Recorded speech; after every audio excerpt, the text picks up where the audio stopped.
കുറച്ച് വർഷങ്ങൾക്ക് മുമ്പ് ന്യൂയോർക്ക് സിറ്റിയിലെ പോർട്ട് അതോറിറ്റി ബസ് സ്റ്റാൻഡിൽ നിന്ന് എന്തോ ഒരു ടിക്കറ്റ് വാങ്ങാൻ നിൽക്കുകയാണ്.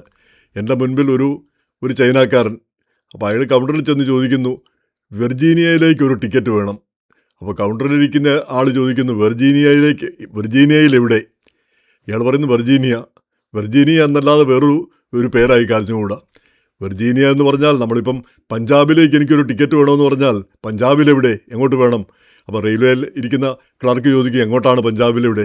അത് പറയുക പഞ്ചാബ് എന്ന് പറഞ്ഞാൽ എന്തു ചെയ്യും എന്ന രീതിയിൽ പിന്നെ എന്നിട്ട് എങ്ങോട്ട് കൊടുത്തു എന്ന് എനിക്ക് അറിഞ്ഞുകൂടാ. എന്തായാലും വെർജീനിയയിൽ ഏതെങ്കിലും ഒരു പട്ടണത്തിലേക്കായിരിക്കാം കൊടുത്തിരിക്കുന്നത്. അതിലെനിക്ക് തോന്നിയ അതിശയം ഇയാളുടെ ഒരു ധൈര്യം. വെർജീനിയയിലേക്ക് ഒരു സ്ഥലത്തിൻ്റെ പേര് പോലും അറിയത്തില്ല, എന്നിട്ടും സധൈര്യം അങ്ങോട്ട് പോവുകയാണ് ചെയ്യുന്നത്. അപ്പോൾ ചൈനക്കാരുടെ ഒരു മെച്ചം, അയാൾക്കറിയാം ആ വെർജീനിയയിലെ ഓരോ ടൗണിലും ഒരു ചൈനീസ് റെസ്റ്റോറൻ്റ് ഉണ്ടാവും. ആ ചൈനീസ് റെസ്റ്റോറൻറ്റിൽ തീർച്ചയായിട്ടും ഒരു ചൈനക്കാരന് ജോലി കിട്ടും. എന്തെങ്കിലും ജോലി തൽക്കാലത്തേക്ക് പിടിച്ച് നിൽക്കാനായിട്ടുള്ള ഒരു ജോലി കിട്ടും. അപ്പോൾ പേടിക്കേണ്ടതില്ല. വെർജീനിയയിൽ എവിടെ ചെന്നാലും വെർജീനിയയിൽ എത്തിപ്പെട്ടാൽ മതി. അപ്പോൾ അത് വാസ്തവം പറഞ്ഞാൽ നമ്മുടെ ഇന്ത്യക്കാർക്ക് ഇന്ത്യൻ റെസ്റ്റോറൻറ്റുകളെ പറ്റി നമുക്ക് അങ്ങനെ പറയാൻ പറ്റത്തില്ല. ഈ ചൈനീസ് റെസ്റ്റോറൻറ്റ് ഒന്നാമത് അവിടെ സാധനങ്ങൾക്ക് വില കുറവ്, പിന്നെ ആവശ്യത്തിന് കഴിക്കാൻ കിട്ടും. അത് പിന്നെ എല്ലായിടത്തും അവൈലബിളാണ്, എല്ലായിടത്തും കിട്ടും, പിന്നെ ഉള്ള സ്ഥാപനമാണ്. നേരെ മറിച്ച് ഇന്ത്യൻ ഹോട്ടലുകാർ, നമ്മുടെ ഇന്ത്യക്കാർ തുടങ്ങുന്നതെല്ലാം വലിയ അപ്സ്കെയിൽ അങ്ങേറ്റത്തെ പരിപാടികളാണ് നമ്മൾ തുടങ്ങുക. അവിടെ ഇല്ലാത്ത വില, ലോകത്തിലില്ലാത്ത വില. ഇനി ആവശ്യത്തിന് ക്വാണ്ടിറ്റി കിട്ടുമോ? അതില്ല. പിന്നെ ഫുഡ് ക്വാളിറ്റി നല്ലതാണോ? അതും മിക്കപ്പോഴും ആയിരിക്കില്ല, പലപ്പോഴും അങ്ങനെയാണ് കണ്ടുവരുന്നത്. നേരെ മറിച്ച് സാധാരണക്കാർക്കൂടെ പിന്നെ വന്ന് 2 ദോശയോ അല്ലെങ്കിൽ ഒരു ഇഡലിയോ കഴിക്കത്തക്ക രീതിയിൽ ഒരു ചെറുകിട സംവിധാനം ഓരോ സ്ഥലങ്ങളിലും ഉണ്ടായാൽ എത്രയോ പേർക്ക് ജോലിയാകും. നമ്മുടെ ഇന്ത്യൻ ഫുഡിനോടുള്ള താല്പര്യം കൂടുകയും ചെയ്യും. അത് ഇന്ത്യക്കാർ ചിന്തിക്കുന്നില്ല. ഇന്ത്യക്കാരെല്ലാം വലിയ വൻകിട ഹോട്ടലുകളും വൻകിട പിന്നെ ടേബിൾ, ഈ സിറ്റിൻ ഡിന്നർ, ആ പരിപാടിയുടെ ആളുകളാണ്. അതിൽ കുറഞ്ഞ ഒരു കാര്യത്തെപ്പറ്റി ചിന്തിക്കുന്ന ഒരു സ്വഭാവമില്ല. നേരെ മറിച്ച് ചൈനക്കാർ ചെറുകിട ഹോട്ടൽ, ടേക്ക് ഔട്ട്, അവിടെ ചെല്ലുക, എന്തെങ്കിലും വാങ്ങിക്കൊണ്ട് വരാം, 4-5 ഓർഡർ കൊടുത്താൽ നമുക്ക് അത്യാവശ്യം വിശപ്പടക്കാനുള്ള കാര്യങ്ങളെല്ലാം അവിടെ നിന്ന് കിട്ടും. അപ്പോൾ അത് ഇന്ത്യക്കാരൊന്ന് മാറി ചിന്തിക്കേണ്ടതാണ്. നമ്മൾ വൻകിട ഹോട്ടലുകൾ മാത്രമല്ല, നമുക്കിങ്ങനെ ചെറുകിടയും നടത്താൻ കഴിയും, അതും സാധാരണക്കാർക്ക് വേണ്ടി. ഇപ്പം നമ്മളെല്ലാം ലക്ഷ്യമിടുന്നത് ഈ വൻകിടക്കാരെയും പിന്നെ ഇന്ത്യക്കാർ വല്ലപ്പോഴും ഒരിക്കൽ പോയി ഭക്ഷണം കഴിക്കുന്നവർ. അത് ചുരുക്കമായിരിക്കുമല്ലോ, എല്ലാ ദിവസവും നമ്മൾ ഹോട്ടലിൽ പോയി കഴിക്കുന്നില്ലല്ലോ. എന്തായാലും അതൊരു കാര്യം. അപ്പോൾ ഇത് ഓർക്കാനുള്ള കാര്യങ്ങൾ 2ആണ്. ഒന്ന്, ഈ പിന്നെ കാനഡയിലും UK-യിലും ഒക്കെ ഇടയ്ക്കിടയ്ക്ക് ചെറുപ്പക്കാർ മരിക്കുന്ന വാർത്തകൾ വരാറുണ്ട്. അതെന്താണ് അമേരിക്കയിൽ മരിക്കുന്ന വാർത്തകൾ വരാത്തത്? ഒന്ന് ആലോചിച്ച് നോക്കിയേ. അമേരിക്കയിൽ അതിൽ കൂടുതൽ ആളുകൾ അമേരിക്കയിലുണ്ട്, ഇന്ത്യക്കാരുണ്ട്, മലയാളികളുണ്ട്. പക്ഷേ അങ്ങനെ ഇടയ്ക്കിടയ്ക്ക് ഇന്ത്യക്കാരോ മലയാളികളോ ഒക്കെ പിന്നെ ചെറുപ്പക്കാർ മരിക്കുന്ന വാർത്തകൾ നമുക്കങ്ങനെ ഉണ്ടാകാറില്ല. നേരെ മറിച്ച് കാനഡയിൽ നിന്നും ബ്രിട്ടനിൽ നിന്നും ഇടയ്ക്കിടയ്ക്ക് നമ്മളത് കേൾക്കാറുണ്ട്. ഒരു മാസത്തിൽ 3-4 ഒക്കെ വീതം ആ രീതിയിലാണ് നമ്മൾ കേൾക്കുന്നത്. എന്തുകൊണ്ടാണത്? എന്തോ ഒരു കുഴപ്പമുണ്ട്. ഒന്നുകിൽ നമ്മുടെ കുഴപ്പം, അല്ലെങ്കിൽ ആ രാജ്യങ്ങളുടെ കുഴപ്പം. ഇപ്പോൾ കാനഡയും ബ്രിട്ടനും ഒക്കെ കേമപ്പെട്ട രാജ്യങ്ങൾ തന്നെ, അമേരിക്കയേക്കാൾ നല്ല രാജ്യങ്ങളാണ്, അല്ലെന്ന് ഞാൻ പറയുന്നില്ല, പ്രത്യേകിച്ച് കാനഡ. പക്ഷേ അവിടെ അവസരങ്ങൾ കുറവാണ്. അമേരിക്ക പോലെ വലിയ രാജ്യമല്ല അത്. അവസരങ്ങൾ വളരെ കുറവാണ്. വലിയ പ്രതീക്ഷകളും വലിയ സ്വപ്നങ്ങളുമായിട്ട് പഠിക്കാനായിട്ടും അല്ലെ ഒരുപാട് പണം മുടക്കിയൊക്കെ പിന്നെ കാനഡയിലെത്തി, അല്ലെ ബ്രിട്ടനിലെത്തി. പക്ഷേ അവിടെ വന്നു കഴിയുമ്പോഴാണ് മനസ്സിലാകുന്നത് ഈ പറയുന്ന പോലുള്ള സൗകര്യങ്ങളൊന്നും നമുക്ക് കിട്ടില്ല. അത് കിട്ടണമെങ്കിൽ പിന്നെ കടലാസും പേപ്പറും വേണം. നമുക്ക് ഈ PR കിട്ടണം, പെർമനൻറ്റ് റെസിഡൻസ്, അല്ലെങ്കിൽ അതുപോലുള്ള സംവിധാനം കിട്ടണം. അതുണ്ടായാൽ മാത്രമേ നമുക്ക് രക്ഷപ്പെടാൻ പറ്റത്തുള്ളൂ. അത് കിട്ടുന്നവരെ ബുദ്ധിമുട്ട്, അത് കിട്ടാനായിട്ട് പ്രയാസം. അപ്പോൾ പ്രത്യേകിച്ച് ഈ പഠിക്കാൻ വരുന്ന പിള്ളേരൊക്കെ, അവരീ പഠിക്കാൻ വരുന്നത് എന്തുകൊണ്ടാണ്? ഈ വിദേശങ്ങളിലേക്ക്, അമേരിക്കയിലേക്കും കാനഡയിലേക്കും ഒക്കെ ഈ കുട്ടികൾ എന്തിനാണ് ഈ പഠിക്കാൻ വരുന്നത്? മിക്കവാറും അവിടെ ഗ്രീൻ കാർഡ് കിട്ടും, അവിടെ തുടരാം, അവിടെ പഠിച്ച് അവിടെ മുന്നോട്ട് പോകാം, ക്രമേണ അവിടെ പിന്നെ പൗരത്വം തന്നെ എടുക്കാം എന്നുള്ള ആ പ്രതീക്ഷയിലാണ് ആളുകൾ ഇങ്ങോട്ട് വരുന്നത്, ചെറുപ്പക്കാരിങ്ങോട്ട് വരുന്നത്. പലപ്പോഴും ചെറുപ്പക്കാരെ ഇങ്ങോട്ട് വിടുന്നതും അതിനായിട്ടാണ്. പഠിക്കാൻ മാത്രമാണെങ്കിൽ അമേരിക്കയിലോ കാനഡയിലോ വന്നാൽ ഇവിടെ അതിഭയങ്കരമായ പഠനം, അതെന്താണെന്ന് എനിക്ക് മനസ്സിലാവുന്നില്ല. നമ്മുടെ നാട്ടിലുള്ളതൊക്കെ തന്നെ ഉള്ളൂ ഇവിടെയും തിയറി. പിന്നെ പ്രാക്ടിക്കൽ ഇവിടെ കുറച്ച് സൗകര്യങ്ങൾ കൂടുതലുണ്ടാവും. പിന്നെ അതുപോലെ ഇപ്പം PhD-ക്കോ അല്ലെങ്കിൽ പോസ്റ്റ് ഡോക്ടറൽ അങ്ങനെയൊക്കെ ഉള്ളവർക്ക് വന്നു കഴിഞ്ഞാൽ വലിയ സംവിധാനങ്ങൾ ഇവിടെയുണ്ട്, നമ്മുടെ നാട്ടിലതില്ല. അങ്ങനെയുള്ള ഒരു വ്യത്യാസമുണ്ട് എന്നതേ ഉള്ളൂ. തിയറി എല്ലായിടത്തും ഒരുപോലെയല്ലേ തിയറി പഠിപ്പിക്കുന്നത്.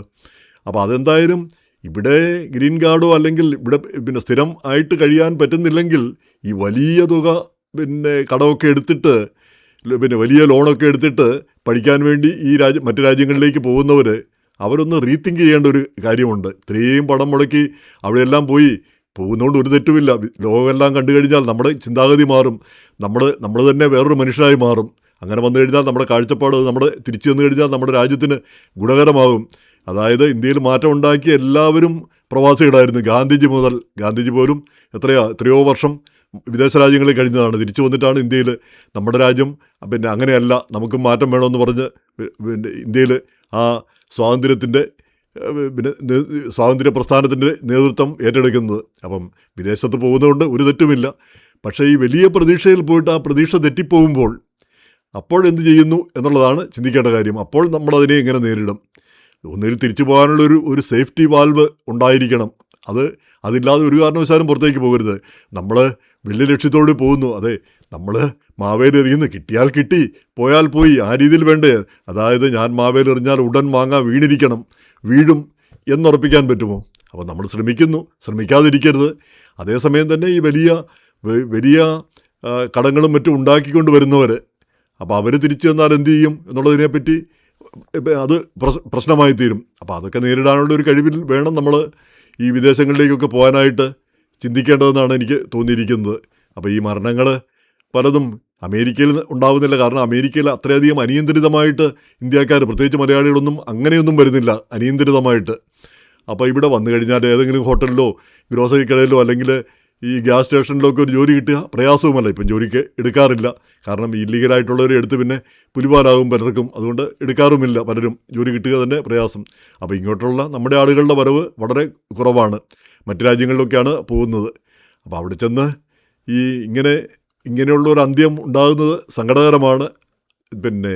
നമ്മൾ തീർച്ചയായിട്ടും ഇന്ത്യയിൽ നിന്ന് പുറപ്പെടും മുമ്പ് തന്നെ ഇന്ത്യക്ക് എന്താണ് കുഴപ്പമെന്ന് ചിന്തിക്കേണ്ടതുണ്ട്. ഇപ്പം വിദേശത്ത് ജീവിക്കുന്ന ആളുകൾ അങ്ങനെ പറയുമെങ്കിൽ കൂടി നമ്മളെപ്പോഴും രണ്ട് വശം കൂടി ചിന്തിക്കണം. തിരിച്ചു വന്നാൽ എന്താവും, തിരിച്ചു വരേണ്ടി വന്നാൽ എന്ത് ചെയ്യണം, ആ ഒരു ചിന്തയോട് വേണ്ടേ പോകാനായിട്ട്. നമ്മുടെ എപ്പോഴും ഞങ്ങൾ അവിടെ ചെന്നു, അവിടെ നമ്മളങ്ങ് രക്ഷപ്പെടും. കാരണം അവരൊക്കെ കേട്ടിരിക്കുന്ന രക്ഷപ്പെട്ട കഥകൾ മാത്രമാണ് ഈ കേൾക്കുന്നത്. രക്ഷപ്പെട്ടത് മാത്രമല്ല, നമ്മൾ തിരിച്ചു ചെല്ലേണ്ട അവസ്ഥ വന്നാൽ അങ്ങനെയും തിരിച്ചു പോയാൽ ഞാൻ ഇങ്ങനെയൊക്കെ ചെയ്യും എന്ന് ചിന്തിക്കാൻ മാത്രം ഒരു മനസ്ഥിതിയോടുകൂടി വേണം നമ്മൾ പുറത്തേക്ക് പോകേണ്ടത്. അത് പ്രധാനപ്പെട്ട ഒരു കാര്യമായിട്ട് എനിക്ക് തോന്നുന്നു. അല്ലാതെ ഇവിടെയൊക്കെ വന്നു കഴിഞ്ഞ് നമ്മൾ ഉദ്ദേശിക്കാത്ത നടക്കാതെ വരുമ്പോൾ പിന്നെ ജീവിതം അവസാനിപ്പിക്കുക, അല്ലെങ്കിൽ പല രീതിയിൽ അങ്ങനെയൊക്കെയുള്ള സംഭവങ്ങൾ ഉണ്ടാകുന്നത് വളരെ ഖേദകരമാണ്. നമ്മൾ അങ്ങനെയുള്ള അബദ്ധങ്ങളിലേക്ക് ചെന്ന് ചാടരുത്. പ്രത്യേകിച്ച് ഈ പോകുന്ന രാജ്യങ്ങൾ, ബ്രിട്ടനിൽ അവസരങ്ങൾ വളരെ കുറവാണ്. കാരണം അവിടെ ചെറിയൊരു രാജ്യമാണ്, ചെറിയൊരു സംവിധാനമാണ്, ഒരുപാട് ആളുകൾ അങ്ങോട്ട് കൂടിയേറുന്നു. കാനഡ വലിയ രാജ്യമാണെന്ന് പറഞ്ഞിട്ട് കാര്യമില്ല, ചെറിയ ജനസംഖ്യയാണ്.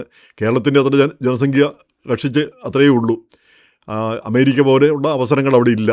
അപ്പോൾ അങ്ങനെയുള്ള ബുദ്ധിമുട്ടുകളും പ്രശ്നങ്ങളും മനസ്സിലാക്കണം. പിന്നെ പഠിത്തം നമ്മുടെ നാട്ടിലാണെങ്കിലും മോശമൊന്നും ആകണമെന്ന് കരുതേണ്ടതില്ല. ആ നാട്ടിലെ പഠിത്തം കൊണ്ടാണ് നമ്മളൊക്കെ ഇവിടെ വന്ന്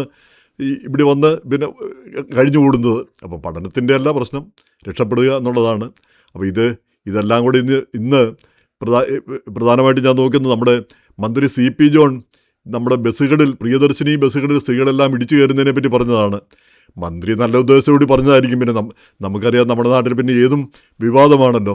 അപ്പോൾ മന്ത്രി പറഞ്ഞത് ഇങ്ങനെ ഈ ആളുകളുടെ മന്ത്രി വിശദീകരിച്ചത്, അതായത് ഈ ബസ്സിൽ സ്ത്രീകൾ ഇടിച്ചു കയറുന്നു എന്ന് പറഞ്ഞാൽ ആ ബസ്സിൻ്റെ കിട്ടുന്ന ആ ചില്ലറ കാശ് അതുപോലും ലാഭിക്കാൻ വേണ്ടി ആളുകൾ ഇങ്ങനെ നെട്ടോട്ടം ഓടുന്നു. അതുപോലെ തന്നെ ഈ സർക്കാർ ആശുപത്രികളിലെല്ലാം ഇടിച്ചു കയറുന്നു. കാരണം ഇവർക്കൊന്നും വേറൊന്നും അഫോർഡ് ചെയ്യാനുള്ള കഴിവില്ല. പിന്നെ അത്രയ്ക്കുള്ള ഒരു ദാരിദ്ര്യം നമ്മുടെ നാട്ടിലുണ്ടെന്നാണ് അദ്ദേഹം സമർത്ഥിക്കാൻ ശ്രമിച്ചത്. പക്ഷേ അതിൻ്റെ കൂടെ അദ്ദേഹം ഒന്നുകൂടെ പറഞ്ഞു, അതേസമയം തന്നെ ഇവരുടെ മക്കളൊക്കെ ഇംഗ്ലീഷ് മീഡിയം സ്കൂളുകളിൽ നല്ല സ്കൂളുകളിലൊക്കെയാണ് പഠിക്കുന്നത്, എത്ര കഷ്ടപ്പാടാണെങ്കിലും അങ്ങനെ ചെയ്യുന്നുണ്ട് എന്നൊരു കാര്യം കൂടെ പറഞ്ഞു.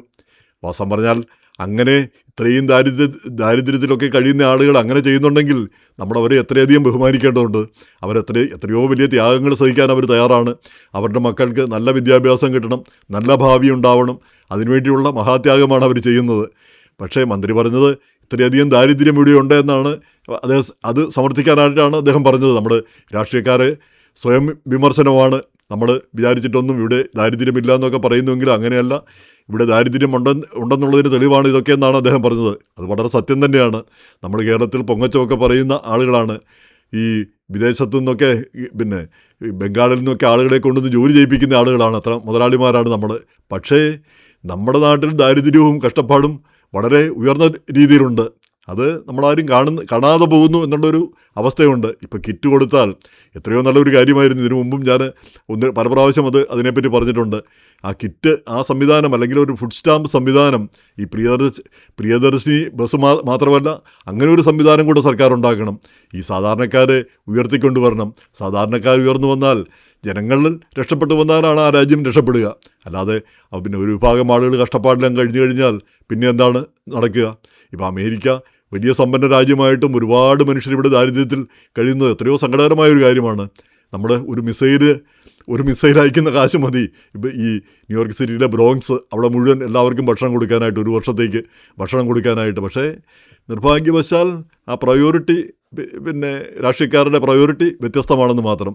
എല്ലാവരും സ്വയം ഉണ്ടാക്കണം. സ്വയം ഈ ഒന്നുമില്ലാത്ത ഒരാൾ, പിന്നെ ഈ കറുത്തവർഗ്ഗക്കാർ, അങ്ങനെയുള്ളവർ എത്ര പരിശ്രമിച്ചാലും ഏത് ജോലി ചെയ്താലാണ് അവർ പിന്നെ ഉന്നതിയിലേക്ക് വരാൻ കഴിയുക? നമ്മുടെ നാട്ടിലും അങ്ങനെ തന്നെ.